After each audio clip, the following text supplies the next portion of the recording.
কমিশনারকে বলছি, আমার পরিবারের 4 জন সদস্য, আমি আসতেছি, আপনি ওই বয়সের 2টা ছেলে আইনা ওদের 20 টাকা করে ইয়াবা খাওয়ান, কিন্তু ওরা ইয়াবা খায় না। ইয়াবা এমন একটা জিনিস, এটা গোপন রাখা যায় না। যে ইয়াবা খাবে অত্র এলাকার সবাই জানবে যে এই ছেলেটা ইয়াবা খোর। একটা খান আপনি আপনার চেহারায় ফুটে উঠবে। এখন ওরা ইয়াবা খায় না। আমি যে কোনো একটা পরিবার দিয়ে লাভ নেই, আমার পরিবার ওখানে যাব, আপনি মাইরে দেখান তো ওই 2টা ছেলে দিয়া, সম্ভব না। আমি এটা বলতে চাই স্পষ্ট, এত কিছু তো দরকার নেই। আপনারা যে নাটকটা করেছেন, স্ক্রিপ্টটা খুব দুর্বল। যদি কমরেডস আমাদের কাছ থেকে নিতেন স্ক্রিপ্ট, এমন স্ক্রিপ্ট দিতাম জনগণ বিশ্বাস করত।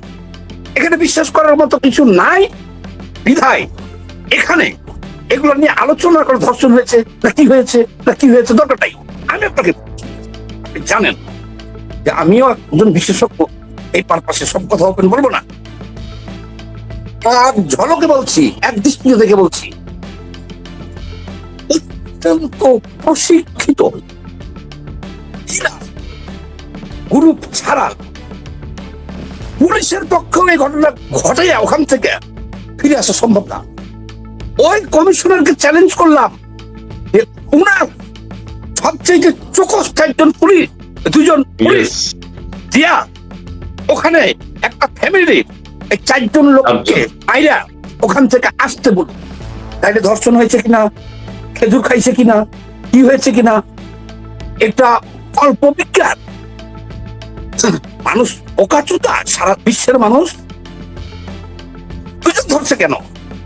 এখানে আমি 3টা পয়েন্ট আউট করি। ওই কমিশনার দায়িত্ব পাইছিল, উনি করছে, কিন্তু ওনার সাধ্যে যতটুকু ছিল করছে।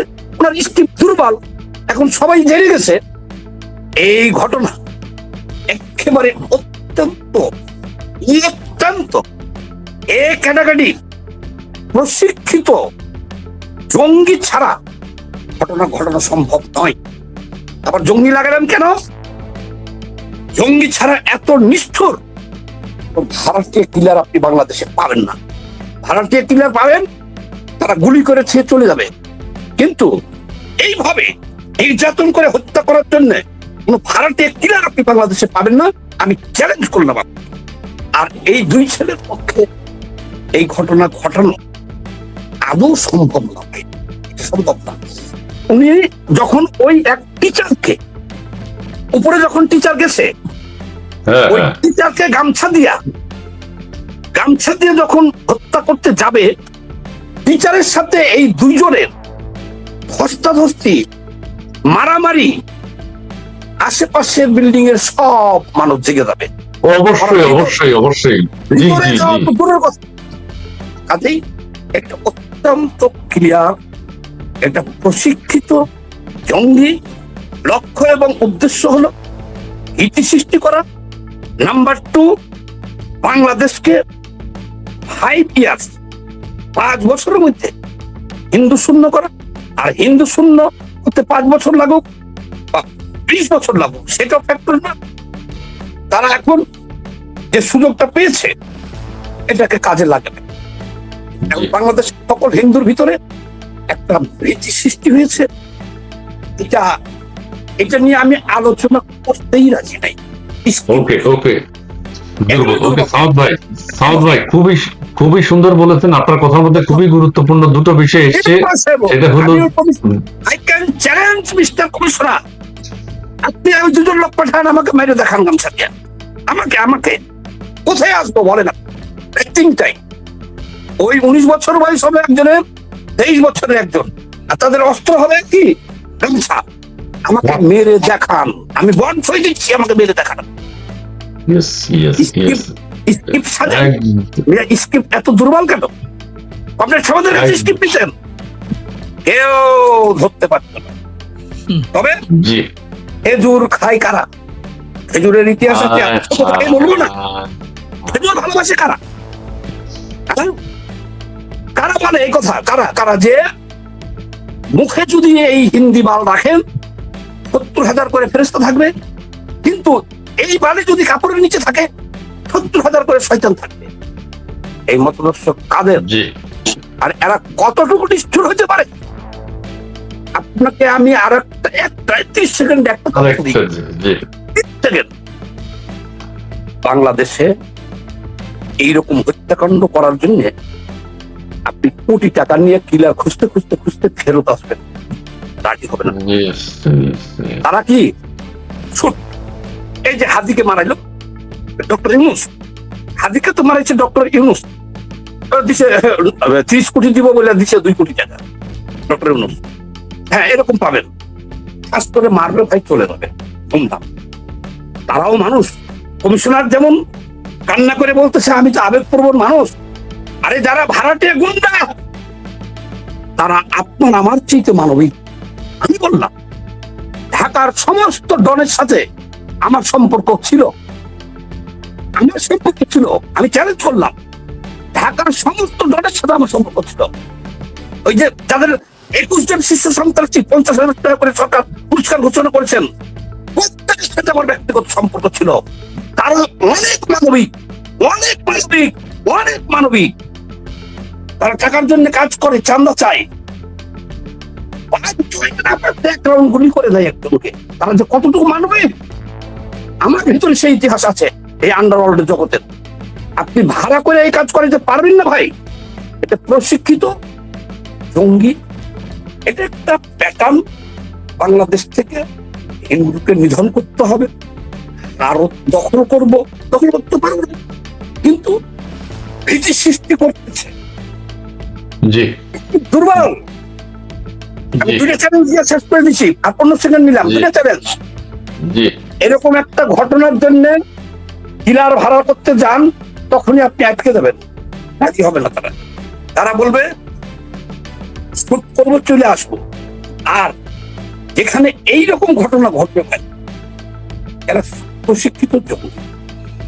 কথা ক্লিয়ার? আমি তো চ্যালেঞ্জ দিচ্ছি, কেউ পারলে নেন আমার চ্যালেঞ্জ, নেন। আর একটা মানুষকে জীবনে মারছেন, কমিশনার কি জীবনে একজন মানুষকে হত্যা করেছেন এইভাবে? আপনি ওরা দেখেন, যখন একটা মানুষকে আপনি হত্যা করতে যাবেন, এটা বিজ্ঞান বলছে, সায়েন্স বলছে, মেডিকেল বলছে, সমস্ত শক্তি দিয়ে সে ঝাঁপিয়ে পড়বে। 17 গুণ শক্তি বৃদ্ধি পায় তার। দুজন মানুষের এইভাবে একটা মানুষ মানা সম্ভব না। চাপাতি থাকতে হবে, হাতে ছুরি থাকতে হবে, অস্ত্র থাকতে হবে। ওকে ওকে, সামাদ ভাই অনেক কাছের কথা বলেছেন। সামাদ ভাই থেকে আমি 2-3টা অনেক কিছু জানার আছে। সেটা হচ্ছে যে একটা স্পষ্ট কথা বলেছেন যে আমারা 2জন খালি হাতে মারতে আসেন, এটা তো স্বাভাবিক ব্যাপার ভাই। ওই গণ অধিপতি কি প্রোটেস্ট করে নাই, চিল্লাচিল্লি করে নাই, সে ওদের সাথে মোকাবেলা করে নাই, নিজে মরে যাবে। ওরা ফু দিছে আর মরে গেছে, এটা সম্ভব। ওই মা মেয়েকে ফু দিছে আর মারা গেছে, এটা সম্ভব। সামাদ ভাই চ্যালেঞ্জ আমি গ্রহণ করলাম মানে কি, মানে এটা ওই যে পুলিশকে আপনি যেটা দিয়েছেন যে 2জন পাঠান বা 21-22 বছর 2টা ছেলে পাঠান আমার ভুল করুক, তারা আচ্ছা সেটা আচ্ছা আমি কবির কাছে আরেকটা নেন। এই কাজ করার জন্য কয় কোটি টাকা দিতে চাইবেন? ঠিক আছে, এই পরিবারের সাথে যা করা হয়েছে, আপনি একটা কিলার গ্রুপ বাংলাদেশে ভাড়া করে দেখান। তারা মানবিক। আমি লাল পতাকার লোক, এখন ওপেন, আপনি পাবেন না একটা পরিবারের, মানে কি আর বলবো, নির্বংশ নৃশংস হবে। আমার ভিতরে যে ওই ডটটা রিয়াল বল, একটা অস্ট্রেলিয়ার নাম তো চারিদিকে ফোন দিতেছি যে পারে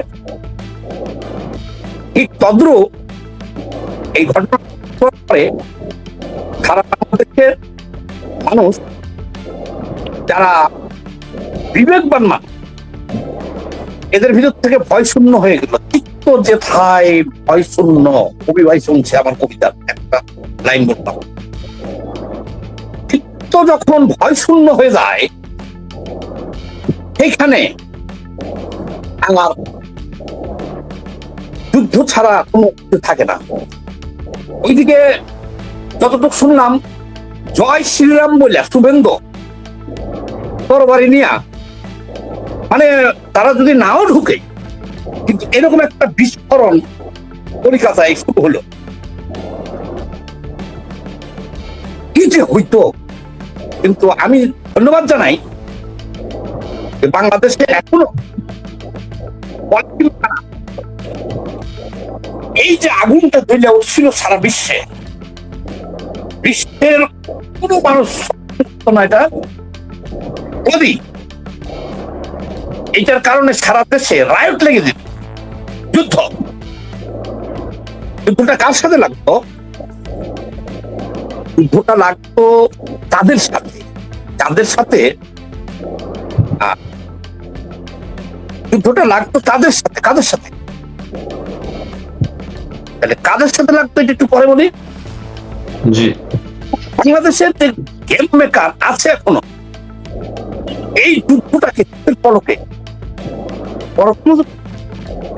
যেমন ধরেন আমার হ্যাঁ গরমের মতো ঠান্ডা করে দিল। আমার অনুভূতিটা কি হলো তখন শুনলাম দুজন হিন্দুকে ধরে ফেলছে, হিন্দুকে ধরে ফেলছে দুইজন। কি হয়েছে? আরে ও আত্মীয় স্বজন ইয়াবা খেতে গেছিল, ওরা হেলা ওই ইয়াবা খোঁজ মানে মারে ফেলেছে। হাত দিলাম এই আমার অনুভূতিটাই ওরা ভারতের হিন্দু, ওরা বাংলাদেশের মানুষের, সারা বিশ্বের মানুষকে সাথে সাথে ঠান্ডা হয়ে গেল। এই যে ঠান্ডাটা যদি না করতো কি হইতো?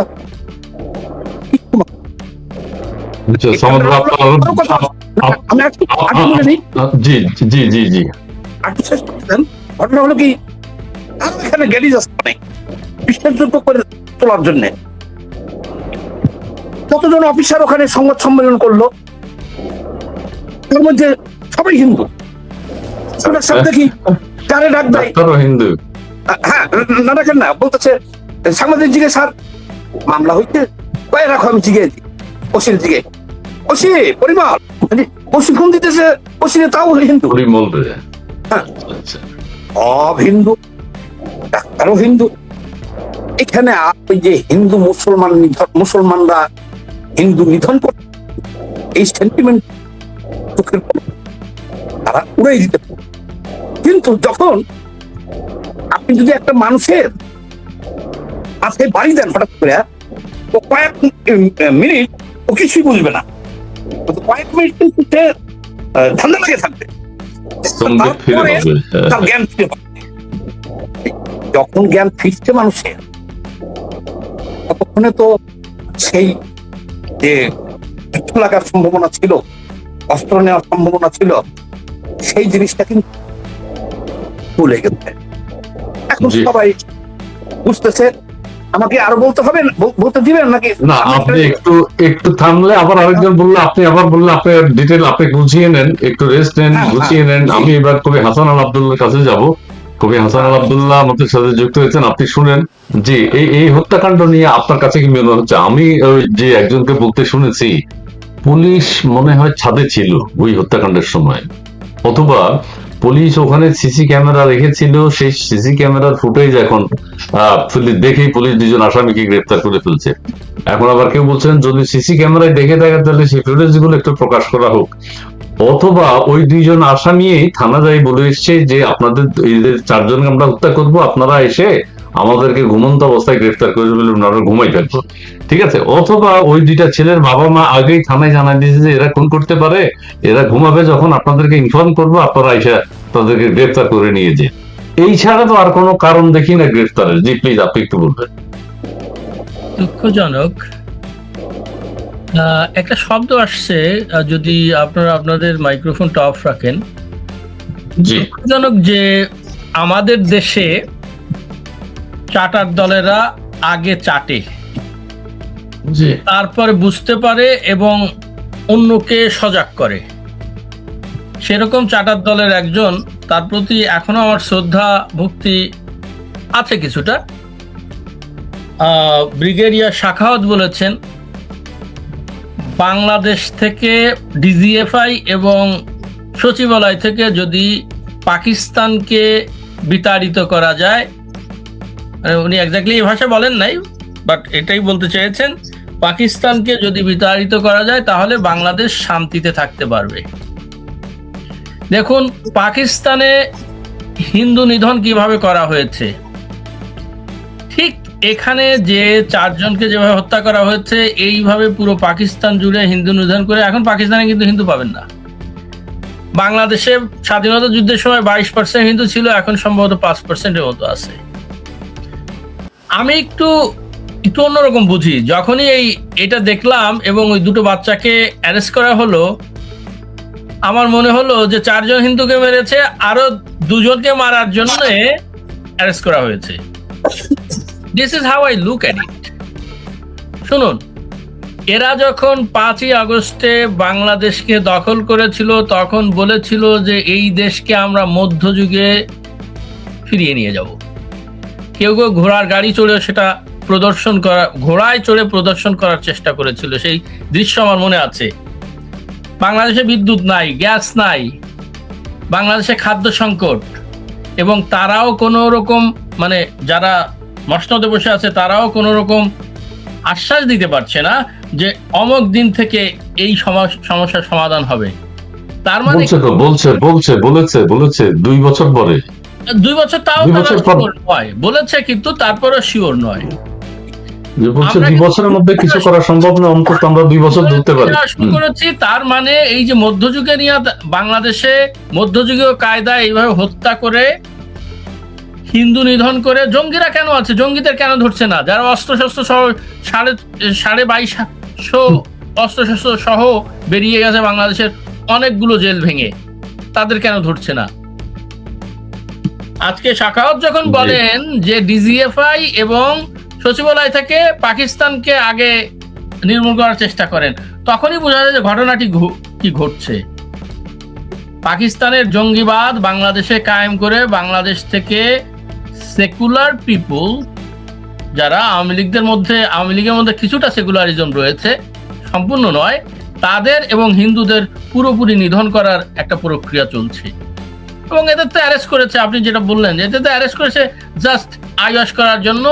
এই সামাদ ভাই যে কথাটি বললেন, হঠাৎ করে এর পিছনে হিন্দুরা জড়িত এবং ওখানে সব পুলিশরা হিন্দু, তার মানে এখানে আর কোনো সমস্যা নেই। শাক দিয়ে মাছ ঢাকা যায় না। অনেক খবরই বেরিয়ে গেছে যে এই মাকে এবং মেয়েকে রেপ করা হয়েছিল, বাচ্চাটার শিশ্ন কেটে দেওয়া হয়েছিল। এগুলি পরিকল্পিতভাবে করা হয়েছে। এর থেকে উত্তরণের একমাত্র পথ জঙ্গিদের ধরেন এবং বাংলাদেশ ল অ্যান্ড অর্ডার কায়েম করার চেষ্টা করেন। ধন্যবাদ। ঠিক, ধন্যবাদ। একেবারে নির্দিষ্ট সময় শেষ করলেন, সেই জন্য আবারও ধন্যবাদ। আর সবাই কম করে বলবেন, বেশিবার আমরা কথা বলবো। আচ্ছা, কবির সাথে আমি মিলিয়ে বলতে চাই যে আমি দর্শকদের উদ্দেশ্যে একটা বলতে চাই যে আমাদের দেশে জঙ্গিবাদের উত্থান হচ্ছে, আমাদের দেশে আল কায়দার সংগঠন আছে ভিন্ন নামে, এগুলো জাতিসংঘ বলছে। সেই জিনিসটিকে মিথ্যা প্রমাণ করার জন্য কেউ বলছেন যে আমাদের এই নাটকটি করতে হয়েছে, এই নাটকটি করা চলছে।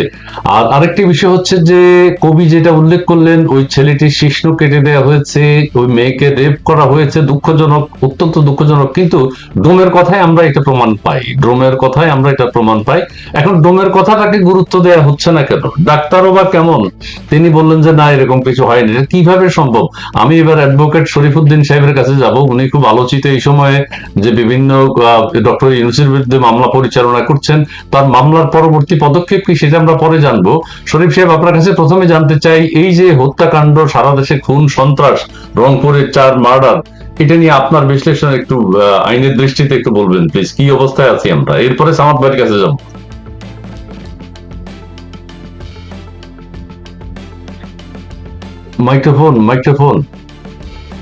মাইক্রোফোন। জি, ধন্যবাদ আপনাকে এবং আপনার মাধ্যমে অডিয়েন্সের যারা যুক্ত রয়েছে দেশে এবং বিদেশে। আর আমার ইতিপূর্বে 2 জন আমাদের বক্তব্য রেখে গেছেন, অত্যন্ত দিকদর্শনমূলক, অত্যন্ত গুরুত্বপূর্ণ কথাগুলি উপস্থাপন করেছেন। আপনার মাধ্যমে ধন্যবাদ, আপনাদেরকে আমার সালাম জানাচ্ছি। বিষয় খুব ক্লিয়ার। বাংলাদেশে 5ই আগস্টের টেরোরিস্ট অ্যান্ড টেরোরিজমের গডফাদার ইউনূস এন্ড আসিফ নজরুলরা যখন ক্ষমতায় একটা গণতান্ত্রিক সরকারকে আনলফুলি গণতান্ত্রিক সরকারকে উচ্ছেদ করে উচ্ছেদ করার পরে দেশে যখন টেরোরিস্ট অ্যান্ড টেরোরিজমদের অবস্থানটা স্টিল নাও কন্টিনিউশন রয়েছে বাংলাদেশে। এটা ইতিমধ্যেই জাতিসংঘের প্রতিবেদন ও রিপোর্ট আসছে, যদিও সেটা স্বরাষ্ট্রমন্ত্রী উপেক্ষা করে চলে গেছেন। কিন্তু বাংলাদেশের যে সিচুয়েশনে এর চেয়ে তো এই এদের কাছে এর চেয়ে তার ভালো কোনো শাসন ব্যবস্থা কায়েম দেখার আর কোনো সুযোগ আছে বলে মনে করি না। কারণ জনগণের সাথে রাজনীতিটা হলো মাটি, মানুষ এবং জনগণের সাথে একটা কমিটমেন্ট। এখানে কারো তো কোনো কমিটমেন্ট নাই। ৭১-এর পরাজিত শক্তি তালেবান। এখন মূল বক্তব্য হলো রংপুর বিষয়টা নিয়ে আপনার বিশ্লেষণ কি? রংপুরে আমরা যা শুনছি সেটা কি ঠিক কিনা, সেই দিকে আসেন। ৭১-এর পরাজিত শক্তিতে তালেবানদের যে শিষ্টাচার, জঙ্গিদের যে শিষ্টাচার, তারই ধারাবাহিকতা বাংলাদেশের প্রগতিশীল মুক্তিযোদ্ধা, কবি, শিল্পী, সাহিত্যিক, লেখক, এই যে বুদ্ধিজীবী সহকারে এটা ৭১ ছিল, এখন এটা আবার কন্টিনিউশন করছে। তারই অংশবিশেষ হিসেবে যেটা রংপুরের ঘটনাটা, তো এটা এই ঘটনার বর্ণনা যদি ওমটাকে আপনি কি মনে করেন, এই যে ফিজিক্যাল এক্সামিনার আর হচ্ছে প্র্যাকটিক্যাল এক্সামিনার, তার চাইতে বড় এক্সপার্ট। আমাদের আইনের ভাষায় এক্সপার্ট আমরা যখন আদালতকে বলি, you are all are expert. আপনি বিশেষজ্ঞতার মাধ্যমে বিশেষজ্ঞ রিপোর্ট দিবে, তার চাইতে আপনি এক্সপার্ট বেশি। এটা আমরা আদালতকে অনেক সময় বলি। সেম এজ লাইক যে এখানে ডোম তার দীর্ঘ ৫০ বছরের যে ডোমের কাজ করে যাতে অভিজ্ঞতা, এটা কিন্তু সে শেয়ার করেছে। তারই অংশ হিসেবে ৫ মিনিট ৭১ টেলিভিশনকে বলেছে যে হ্যাঁ, ওখানে আমি ডাক্তারের নির্দেশে আমি চেক করে তাকে দর্শিত অবস্থায় পেয়েছি। এটা যদিও সে সরল ভাষায় বুঝে ফেলছে যে এই কথাটা বলার পরে এটা এভিডেন্স অ্যাক্ট অনুযায়ী বা আইনের আওতায় চলে আসতেছে এই কথাটা, এটা সে বুঝে উঠতে পারে নাই। অত্যন্ত সহজ সরল মানুষ হিসেবে সে এই বক্তব্যটা চ্যানেলকে বলে দিচ্ছে। মানে ক্লু অপরাধ চ্যানেল গোপনে সেটা রেকর্ড করেছে। আমরা ওই ডোমেরও নিরাপত্তা চাই। জি প্লিজ। যে এইটা কিন্তু ডোম বুঝে উঠতে পারে নাই। ডোম বুঝে উঠতে পারে সহজ সরল মানুষ, তো সহজ সরল ভাবে সে তার সত্য কথাটা উপস্থাপন করেছে এখানে। বক্তব্যটা ডোম এখন কি হওয়া উচিত? এখন ডোম এই কথা বলেছে, এখন কি হওয়া উচিত? মা এবং মেয়ে দুইটাকে দর্শন করা হয়েছে, এটাই সে বলেছে।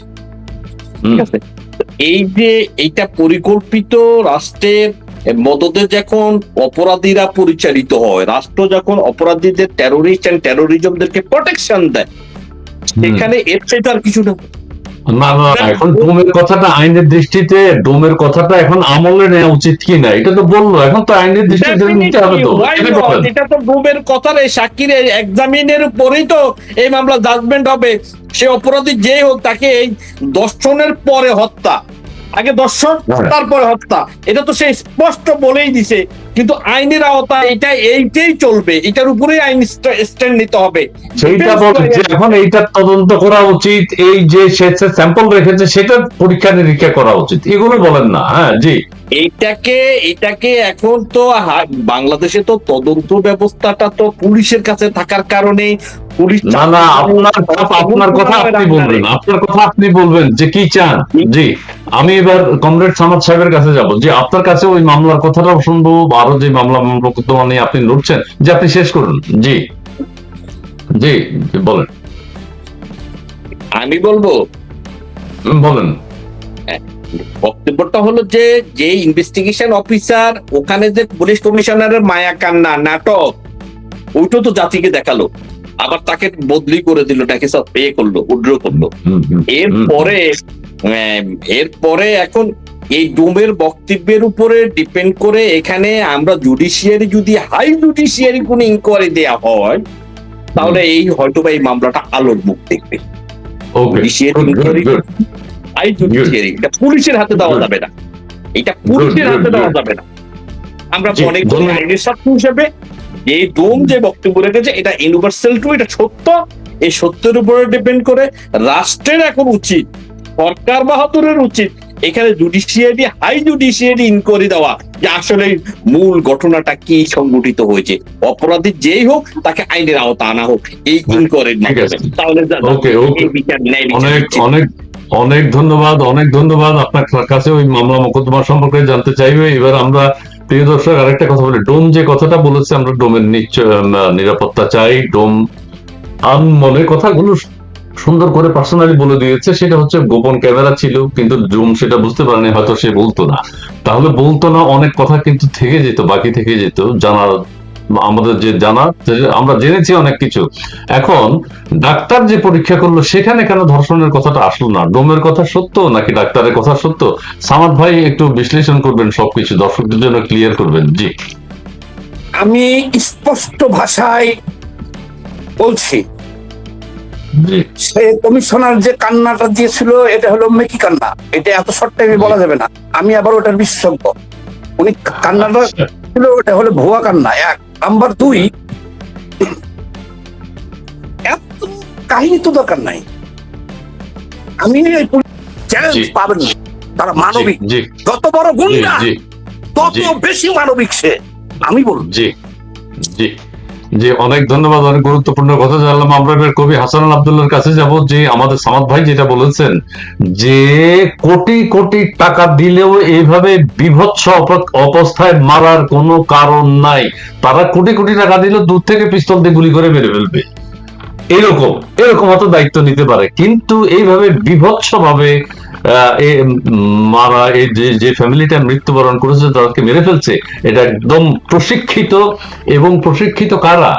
যারা পিস্তল দিয়ে গুলি করে তারা না, জঙ্গি যারা যারা এই বিভৎসতা দেখায়, তাদের কাজ। জি, কবি এবার আপনি বলবেন একটু।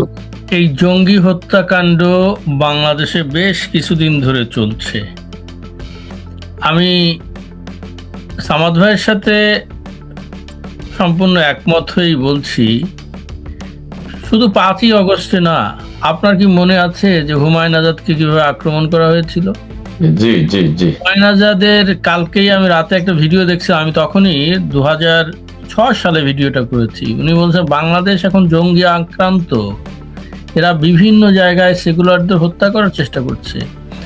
আর এই যে ছেলেটার শিশ্ন কেটে দেওয়া হয়েছে, এটা তো মানে পাকিস্তানি জঙ্গিবাদের একেবারে বোঝাই যাচ্ছে যে ওদের থেকে এটি ধার করা বা ওদের থেকে এটা আমদানি করা।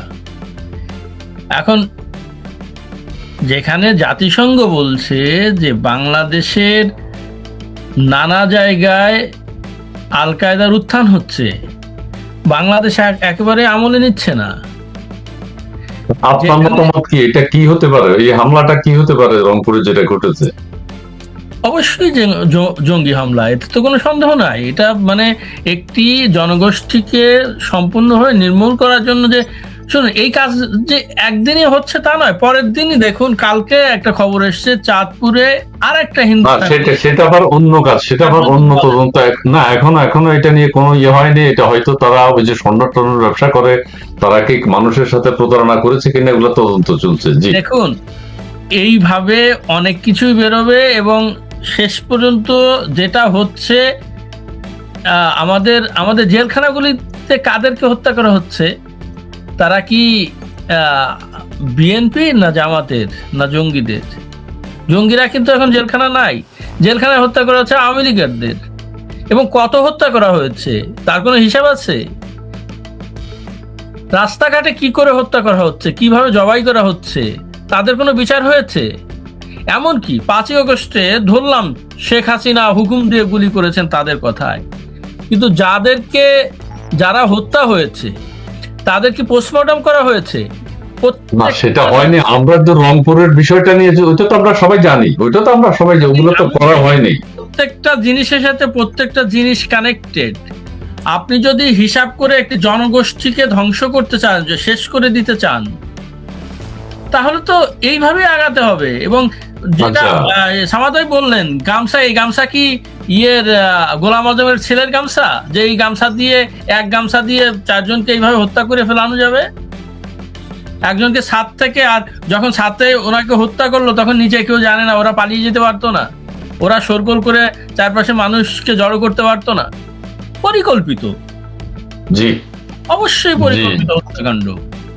অবশ্যই আমরা যদিও বলছি যে জঙ্গি, এটা জঙ্গির আলামত দেখা যাচ্ছে, এবং ইতিমধ্যে তো আমাদের কথা এবং এই হিসেব বেরিয়ে আসছে যে শুধু আমাদের কথা না, বিভিন্ন তথ্যভিত্তিক যে কথাগুলি বেরিয়ে আসছে তাতে তো বোঝা যাচ্ছে যে এখানে হাইড করার চেষ্টা করা হচ্ছে। সেটা কি হাইড করার চেষ্টা করা হচ্ছে? তখন আসল খুনিকে হাইড করার চেষ্টা করা হচ্ছে। কেন সরকার সেটা করছে? কারণ সরকার জঙ্গিবাদের উপরে ভর করে ক্ষমতায় থাকতে চায়। ঠিক আছে, আমি আর এর থেকে আমার বিশ্লেষণের বাইরে কিছু দেখি না। আপনি যদি জঙ্গিবাদের উপর ভর করে ক্ষমতায় না থাকতে চান, তাহলে আপনি জঙ্গিদের অ্যারেস্ট করবেন। যে সব জঙ্গি বেরিয়ে গেছে তাদেরকে আবার জেলে ঢুকাবেন। আপনি তো একেবারেই করছেন না। শুনুন, আমি এই কথাগুলি এই সামান্য আরেকটু কথা বলে শেষ করি। যেমন পার্টেক্সের 5টা বন্ধ হয়ে গেছে, ল অ্যান্ড অর্ডার নাই। জাতিসংঘ যে জঙ্গিদের উত্থান এর কথা বলছে তাতে একেবারে আল কায়দার উত্থানে তাদের কোনো মাথা ব্যথা নাই। বলছে বাংলাদেশে কোনো জঙ্গি নাই। রংপুরে হত্যাকাণ্ড, ব্যাংকে টাকা নাই, মানুষ কান্নাকাটি করছে। বিদ্যুৎ নাই, গ্যাস নাই, গঙ্গা পানির চুক্তির কি হবে তার কোনো হিসাব নাই, হিসাব নাই। অথচ বাংলাদেশের আনাচে কানাচে যে হত্যাকাণ্ড হচ্ছে তারও কোনো বিচার নাই। ল অ্যান্ড অর্ডার সম্পূর্ণভাবে শেষ হয়ে গেছে। এরা দাবি করছে 6 মাসে বিশাল উন্নতি করে ফেলেছে। আমি তো বলবো 6 মাসে দেশকে ধ্বংস করে দেওয়া হয়েছে। জি, ধন্যবাদ। ধন্যবাদ আপনাকে। আপনার একটা কথা নিলাম, সেটা হচ্ছে যে আমি এখন আইনজীবীর কাছে যাব। আমাদের আইনজীবী সাহেব যুক্ত হয়েছেন, তিনি নানান আইন নিয়ে মোকাবেলা করছেন, লড়াই করছেন। সেটা হচ্ছে যে সরকার নিজেরাই জঙ্গিবাদের উপর ভর করে ক্ষমতা আসছে, কবি যেটা বলছেন, সেই সরকার এখন জঙ্গিবাদকে হাইড করবে, এটাই তো স্বাভাবিক এবং সেটাই করছে। জি, অ্যাডভোকেট সাহেব বিশ্লেষণ করবেন, সামাদ ভাইয়ের মতো আপনার মন্তব্য দিবেন, সামাদ ভাই যেরকম নিজের মন্তব্য দিছে, নিজের অবজারভেশন দিয়েছে, সেরকম দিতে হবে। এটা না হলে তো আমরা তো সব দেখছি, এগুলো তো আমরা পড়ছি, নতুন কথা বলতে হবে। জি প্লিজ, আইনের দৃষ্টিতে।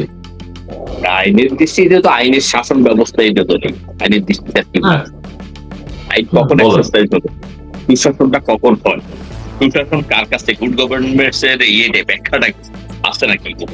5ই আগস্টের টেরোরিজমের আসার পরে আইনের শাসন বলতে তাৎপর্য, যেখানে সুপ্রিম কোর্টের প্রিমিসের মধ্যে টেরোরিস্টরা গিয়ে সেনাবাহিনীর তত্ত্বাবধানে সেখানে বিচারপতিদেরকে থ্রেট করে সেখান থেকে হুমকি দিয়ে তাদেরকে নামাই দেয়, সেখানে আইনের শাসন কোথায়? চিফ জাস্টিস জেলখানায়, অ্যাপিলেট ডিভিশনের বিচারপতি মানিক সাহেব জেলখানায়, কবি, শিল্পী, সাংবাদিক, লেখক, বুদ্ধিজীবীরা জেলখানায়। আমরা সব জানি, আমরা এগুলো সব জানি, এগুলো তো আমরা সব জানি, কিন্তু হ্যাঁ, আইনের শাসনের সমাজবাদ যেটা বলে গেছেন যে এখানে যে জঙ্গির এই ক্ষমতাতে, এটা তো চাতাবাজিদের একটা আন্ডারস্ট্যান্ডিং মধ্য দিয়ে ক্ষমতা আসা। ওর কাছে ইউনুস এখান থেকে আন্ডারটেকিং নিয়েছে যে রাষ্ট্র পরিচালনা করতে হলে এইভাবে করতে হবে। ইউনুসের বিরুদ্ধে মামলা নেয় না, ইউনুসের বিরুদ্ধে হামের মামলা নেয় না, ইউনুসের বিরুদ্ধে মাইলস্টোনের মামলা নেয় না, ইউনুসের বিরুদ্ধে 32-এর মামলা নেয় না। রাষ্ট্রের প্রোটেকশনে 32 থাকবে। 32 একটা ইন্টারন্যাশনাল মিউজিয়াম, হ্যাঁ, জাতির, বাঙালি জাতির স্পর্শকাতর বেতন। এই মিউজিয়ামের রাষ্ট্রের প্রোটেকশন দেওয়ার তো দূরে কথা, ইউনুসের সরাসরি নেতৃত্বে। আর আপনাদের ওই যে বিদেশে সাংবাদিক আসছিল, মানে এখন আপনারা কি পদক্ষেপ নিচ্ছেন? আপনারা 32 নিয়ে যে মামলা করলেন, এখন কি অবস্থায় আছে? 32-এর মামলা আমরা সার্টিফিকেট কপি হাতে পাইলে, হ্যাঁ, হাতে পাওয়ার পরবর্তীতে সার্টিফিকেট কপি হাতে পাইতে এখনো জজ সাহেব স্বাক্ষর করেন নাই, যার কারণে আমরা সার্টিফিকেট কপি পাচ্ছি না। সার্টিফিকেট কপি হাতে পাওয়ার পরে আমরা উচ্চ আদালতে যাব। আমরা কোনো অপরাধীর সাথে আপোষের জন্য আনি না, আমরা সকল সময় সকল অপরাধীদেরকে আইনের আওতা আনার জন্য আমাদের সর্বদলটা চলমান রয়েছে আইন অঙ্গন থেকে। আমরা বসে নাই। আপনাদের উপর কোনো হুমকি আছে? আপনাদের উপর কোনো হুমকি আছে? হুমকি তো মাস্ট বি। হুমকি কি? আমার বাদির বাড়িতে ডিবিএসবি এনএসআই গিয়ে ও বাড়িতে থাকতে পারে না, ওর মেয়ে ছিল, মেয়েটার মধ্যে তো ঢাকায় নিয়ে এসে এখন আত্মগোপন অবস্থায় আছে। এজ লাইক দ্যাট, বৃহস্পতিবার দুপুর থেকে 2টা থেকে আমিও তো একটা পরিবেশ পরিস্থিতির শিকারের মুখোমুখি হয়ে আইনসঙ্গত আইনের বিভিন্ন লিগ্যাল এজেন্সি এর পরিস্থিতির মুখ থেকে এড়ানোর জন্য আমাকেও তো সেই কাস্টডির মতো আমি একটা জায়গায় অবস্থান করতে হচ্ছে, যে একটা নর্মাল পরিবেশ না আসা পর্যন্ত। ডিজিএফ এর পক্ষ থেকে আমাদেরকে কাদি এবং লয়ারকে কাস্টডি করার জন্য নীতিগত সিদ্ধান্ত নিয়েছেন। তো সেই ব্যাপারে আমরা বলতেছি যে দেশের আইনের শাসন, ল অ্যান্ড অর্ডার্স নেই, আইনের শাসন কারো জন্য নাই। আইনের শাসন থাকলে তো শেখ হাসিনার বিরুদ্ধে জাজমেন্ট হয় না, ইলিগাল মামলা। আইনের শাসন শহীদেরা রাস্তায় রাস্তায় ঘুরে, যে শহীদেরা আর লক্ষ লক্ষ প্রগতিশীল মানুষ জেলখানায়, শহীদের মামলা। বললো যে ওরা শহীদ হয়ে গেছে, বলতে যে ওরা শহীদ হয়েছে, শহীদ বলতে আমি শহীদ হইনি, আমি জীবিত আছি বাবা, আমি জীবিত, আমি শহীদ হইনি। শহীদের টাকা নিয়ে গেছে ইউনুস বাটপারে, ওদেরকে টাকা দিছে দেশের গরিব মেহনতি দিনমজুর, ক্ষেতমজুর, আমদানি বান্ডেল, চারপাশি ইউনিয়নের যে ট্যাক্সের টাকা রাষ্ট্র পরিচালনা হয়, এই টাকাটা রাষ্ট্রের কোষাগারে যায়, সেখান থেকে ওই ইউনুস সরকারে যারা বেতন নিত, এর পরবর্তীতে আবার শহীদ নামে তাদেরকে টাকা দিল। সেই টাকাটা দেওয়ার পরে শহীদ বলতো যে আমি শহীদ হই নাই, আমি এখন অমুক দেশে আছি।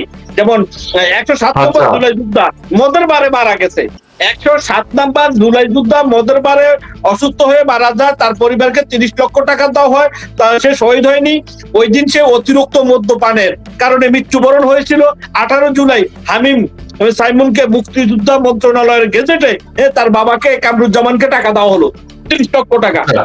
আপনার কাছে এই প্রশ্নটা একটু শেষ করি যে তাদের বিরুদ্ধে এটা, এই যে একটা প্রতারণা, এটা নিয়ে কোনো মামলা হবে কিনা আগামীতে? ইনুসের এই কারণে প্রকাশ্য দিবালোকে ইনুসার আর আসিফ নজরুলের আর পল্টন ময়দানে ফাঁসি হবে, এদের জন্য কোনো ট্রাইব্যুনাল হবে না, এই বিচার হবে, সেই দিনের অপেক্ষা থাকে। এটা হলো আইন। জি জি, গুড গুড গুড। রাষ্ট্রের টাকা মিথ্যা মামলা দিয়ে যে শহীদের কথা বলে শেখ হাসিনার ফাঁসির ঘোষণা জাজমেন্ট দেয়, আর শহীদ বলতো আমি শহীদ হই নাই, আমি জীবিত আছি। অনেক বড় চক্রান্ত, অনেক বড় প্রতারণা। মুক্তিযোদ্ধারা জেলখানায়, শত শত মুক্তিযোদ্ধা, তাদের বয়স এখন 80 ও 90 প্লাস, ঠিক আছে। বা দীপু মনির মতো ভদ্র মহিলা জেলখানায়, তার স্বামীর মৃত্যুর পাশে দাঁড়াতে থাকতে পারে না, তাকে জামিন হয় না, জামিন দেয় না আইনে। যতক্ষণ পর্যন্ত অপরাধী প্রমাণিত না হবে, জাজমেন্ট না হবে, ফাইনাল জাজমেন্ট অ্যাপিলেট ডিভিশন, ততক্ষণ পর্যন্ত তাকে আসামি বলা যাবে না, এটা আইনের বিধান। কিন্তু এই মানুষগুলিকে বিনা বিচারে কাস্টডিতে মুক্তিযোদ্ধা, পার্লামেন্টের মেম্বার, সবকিছু মিলাইয়া কবি, শিল্পী, সাহিত্যিক, এদের সংখ্যা মিলে সম্ভবত 2 থেকে 3 হাজার আছে। আর টোটাল আওয়ামী লীগের নেতা কত এই পর্যন্ত 8 লাখ ভিতরে গেছে, তার মধ্যে 5 লাখ বেড়ে আছে, 3 লাখ এখনো জেলখানায় আছে। ওকে ওকে স্যার, ওকে শরীফ সাহেব, আপনাকে একটু থামিয়ে এবার সামাদ ভাইয়ের বিশ্লেষণ আবার শুনি আমরা। সামাদ ভাই, ওভারঅল আপনি এই যে দেশের হাল অবস্থা নিয়ে, বিদ্যুৎ হত্যাকাণ্ড, রংপুর কাণ্ড, সবকিছু মিলিয়ে আপনার বিশ্লেষণ একটু শুনি। কোন নির্দিষ্ট প্রশ্ন নেই, আপনি যদি যেটার উপর বলবেন সেটা বলেন। আমার 1 নম্বর প্রশ্ন হলো, এখন এটা করতে, আমি এটা নিয়ে আলোচনা করতে আগ্রহী না, তারপর বলছেন যখন দেশবাসীকে বোঝানোর জন্য বলি, পুলিশের এই 2টা ছেলেকে সন্দেহ হলো কেন, পুলিশ এখন পর্যন্ত বলে নাই। আমি সেটাই বলছি, ওখানে কি সিসি ক্যামেরা ছিল? ওখানে কি পুলিশ সদস্যরাও একসাথে ইয়াবা খাচ্ছিল? এই 2টা ছেলেকে কেন? সিসি ক্যামেরা আছে ওখানে, এই ছেলেদের ছবি নাই তো ওখানে, ওটা এখন দেখা না। এখন আমি জানতে চাই যে আপনি যে এই ছেলে 2টাকে এত বড় অপরাধের জন্য গ্রেফতার করছেন, তাহলে আপনি তো বলবেন আমাদেরকে যে এদেরকে এই কারণে সন্দেহ হয়েছে, কি কারণটা নাই। আচ্ছা রাখেন, এই ছেলেটা কি আপনাদের কাছে স্বীকারোক্তি দিছে যে ওখান ওই বাসার থেকে যে মালামাল গুলা চুরি করে আনছিল, মন্দিরের পিছনে পুঁতে রাখছিল, উদ্ধার করছেন? ভিডিও কোথায়? এত বড় একটা কেস, যখন খুনি ধরা পড়ছে, স্বীকারোক্তি দিয়া মালামাল উদ্ধার করতে যাচ্ছেন, সেই ভিডিওটা কই? পাইনি আমরা। এটা প্রশ্ন। 3 নম্বর প্রশ্ন, ছেলে 2টা এত বড় একটা ঘটনা ঘটাইয়া তারা বাসায় শুয়ে রয়েছে কেন? একবারে নিশ্চিত শুয়ে রয়েছে কেন? কোনো চিন্তা নাই, একদম এরা হইলো একদম খুনি, মানে একদম, মানে কি বলবো আর, কিলার। মানে বাসায় শুয়ে রয়েছে কেন? নাম্বার 4, এদের সাংবাদিকের ধরার পরে সাংবাদিকদের সাথে কথা বলতে দিলেন না কেন? এদের বক্তব্য কোথায় যে আমরা এই কারণে আমরা খাচ্ছিলাম? তাদের মুখ দিয়ে বলাইতেন, পারেন নাই। পারবেন যদি আবার 7 দিন রিমান্ডে নিয়ে হাড্ডি গুড্ডি গুঁড়া করে লিখিত বক্তব্য ধরাই দেন, তখন তারা ওটা পাঠ করবে। কিন্তু ওই মুহূর্তে এত সাংবাদিক এত বড় ঘটনা তারা ঘটেছে, তাহলে কেন তাদের বক্তব্যটা আমরা পাইলাম না? আপনাদের মধ্যে পাচ্ছি, আপনি তো কাঁদছেনও, অনেক কিছু দেখছি, কিন্তু এই আসামি দুইজন আপনি যে জামা কাপড় পরে ঘুরে কেন তারা? আমি তো দেখেছি একজন জুতা চোরকে ধরে থানায় নিয়ে গেলে পারে তিনজনের যে কাপড় থাকে সব ছিঁড়া থাকে পিটনের ঠেলায়, আর এত বড় একজন লোমহর্ষক ঘটনা আসামি তাদের শরীর দিয়ে চকচক করতেছে, আপনাদের পোশাক আশাক তাদের গায়ে, এবং তাদের চেহারা আমরা দেখলাম, তারা কি বলতে চাচ্ছে। ডোপ টেস্ট তো হয়নি, ওরা যে মাদক আসক্ত ডোপ টেস্ট তো হয়নি, রিপোর্ট তো নাই। না ওরা তো রাজক ছেলেগুলো তো আমি পুলিশের কথা বলছি, যে ঠিক আছে দেশবাসীর কাছে জানাক তারা যে এরা মাদক খায়। জি না, আপনি ওনাকে ধরলেন কেন সেটাই তো বলতে পারতেছেন না, কিভাবে সন্দেহ হলো? স্বপ্নে দেখছেন? জি জি জি স্বপ্নে দেখছেন?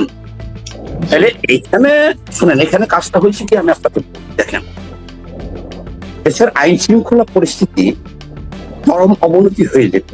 এখানে কিন্তু হিন্দু মুসলিম একটা দাঙ্গা এবং এটা ভারতব্যাপী ছড়ায় পড়ার সম্ভাবনা ছিল। এই জিনিসটাকে ট্যাকেল দেওয়ার জন্য এটা একটা গেম স্ক্রিপ্ট, জজমিয়া নাটকের সেকেন্ড ভার্সন, কিন্তু স্ক্রিপ্টটা এটা অত্যন্ত দুর্বল হয়েছে। এই কারণে এখন জনগণ সবাই বুঝতেছে, সবাই প্রশ্ন করতেছে, আমার এই চ্যালেঞ্জ নিতে পারবে কমিশনার? যে উনি ভাড়া করে লোক পাবে না কোটি কোটি টাকা দিয়ে, কোন গুন্ডা পাবে না এই ঘটনা ঘটানোর জন্য।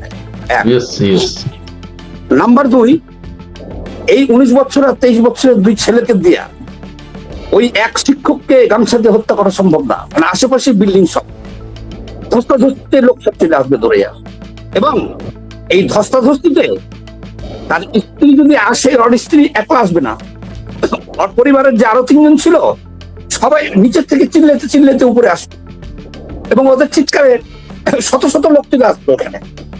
এভাবে যাইয়া তারা একজন করে হত্যা করতেছে, খেজুর খাইতেছে, ধর্ষণ করতেছে,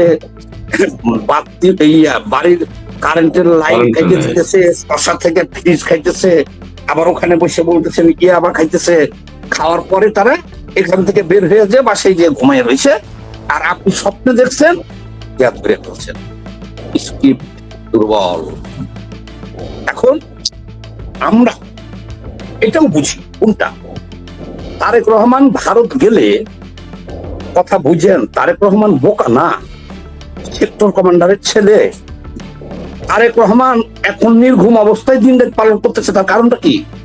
তারেক রহমান এখানে ভারতে গেলে চীনের প্রেসিডেন্ট 400 জন সহকর্মী নিয়ে ভারত আসছে, 400 জন, 180 জন নিয়ে আসতেছে রাশিয়া প্রেসিডেন্ট, ব্রাজিলের আসতেছে 163 জন, আরো যারা আসতেছে।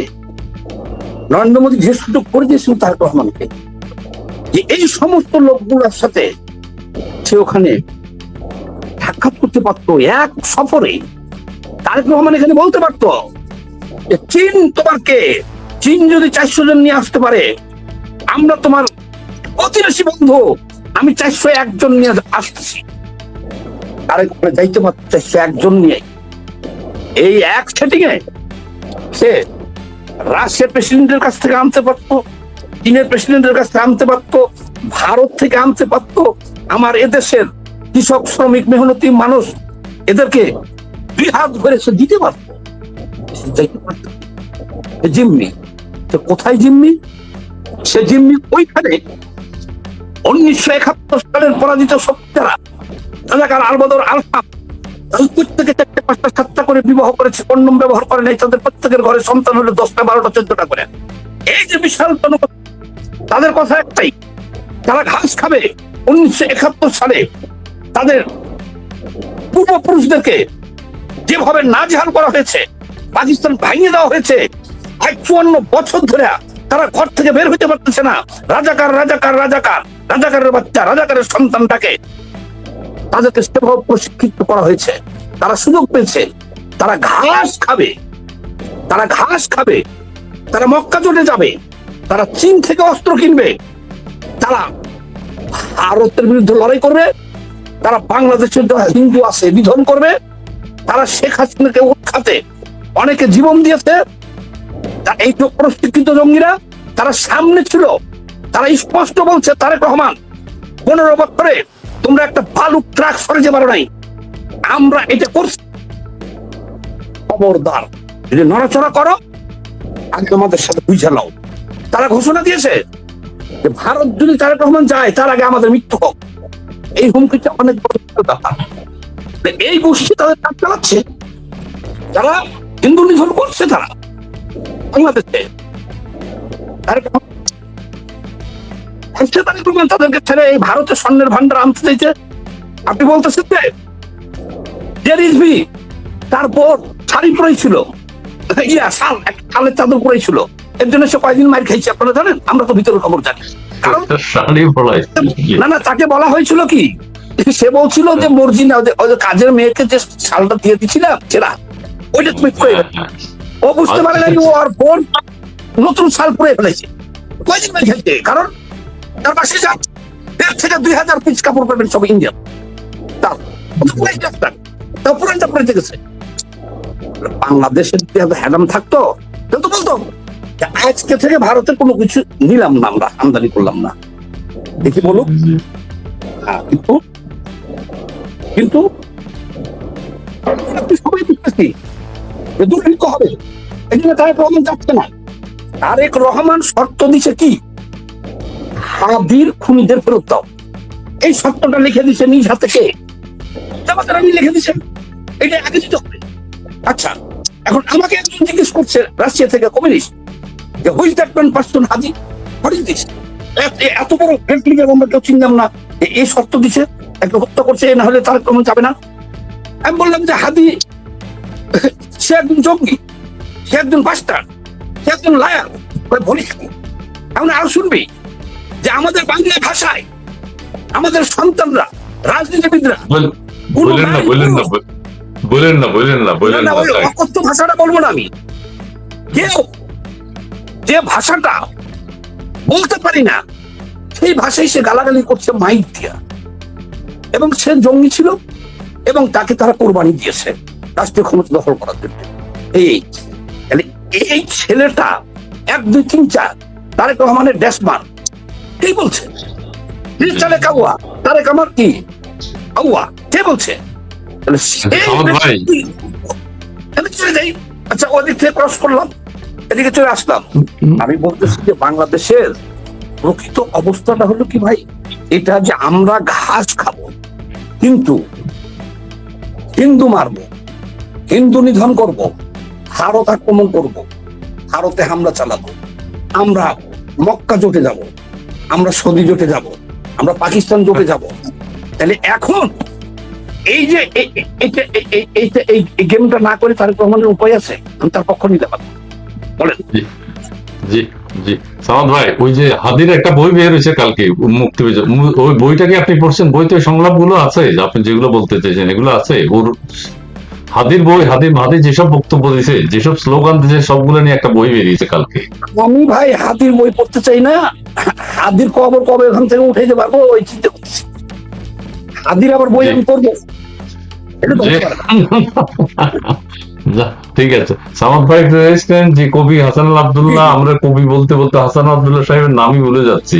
কবিবর, দর্শকও বলে কবিবর, আমি বলি কবিবর, কবিতা শুনতে চাই।